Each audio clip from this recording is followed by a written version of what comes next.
Le feu est rouge. Vous mettez votre pied sur la pédale de frein, mais rien ne se passe.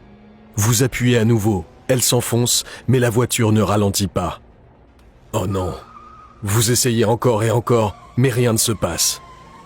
Vos freins ont lâché et rien ne peut arrêter cette machine de 2 tonnes dans sa course effrénée.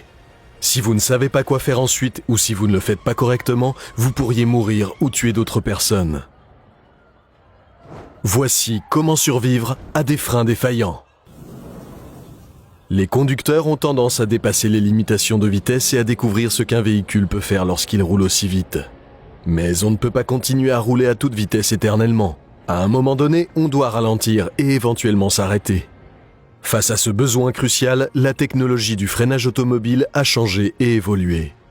Lorsque le conducteur appuie sur la pédale de frein, cela crée une pression dans les conduites hydrauliques. Le liquide de frein est presque incompressible. La pression augmente par la pédale, le servomoteur et le maître cylindre.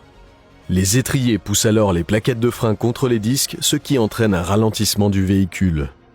Bien que ce système soit à la fois complexe et fiable, il n'est pas parfait et des défaillances peuvent arriver. À quelle fréquence les freins tombent-ils en panne? Est-il prudent de rétrograder dans une voiture automatique? Pourquoi les collines améliorent-elles vos chances de survie? En 2013, la Cadillac d'un conducteur californien âgé a connu une défaillance des freins. Sa voiture a traversé à toute vitesse une pelouse, s'est envolée et a atterri sur un toit. Heureusement, personne n'a été blessé. Donc si vous conduisez et que les freins tombent en panne, que pouvez-vous faire pour survivre? Étape 1. Alertez les gens. Dès que vous vous rendez compte que vos freins sont défaillants, prévenez les conducteurs et les piétons qui vous entourent. Pour cela, allumez tout de suite vos feux de détresse et klaxonnez pour attirer l'attention sur votre véhicule. De cette façon, les gens verront vos feux de détresse et sauront que quelque chose ne va pas. Cela peut les encourager à s'écarter de votre chemin et à vous laisser la voie libre. Et cela peut contribuer à réduire les risques de collision avec d'autres véhicules. Étape 2. Aidez-vous des frottements. La friction est la meilleure amie des freins. Le frottement sur le disque fait ralentir la voiture. Et même si les freins ne fonctionnent pas, la friction peut encore vous aider. Si les routes sont dégagées et que vous êtes en mesure de le faire, commencez à faire des zigzags avec la voiture. Aidez-vous du frottement des pneus sur la route pour réduire votre vitesse. Si cela ne suffit pas, essayez de rouler sur les petites plantes et les arbustes sur le bord de la route. Dans cette situation, votre vie est plus importante que le véhicule. Donc une autre chose que vous pouvez faire est de conduire prudemment contre la glissière de sécurité. Cela vous aidera également à réduire votre vitesse. Étape 3. Utilisez le frein à main. Les véhicules disposent de 2 systèmes de freinage.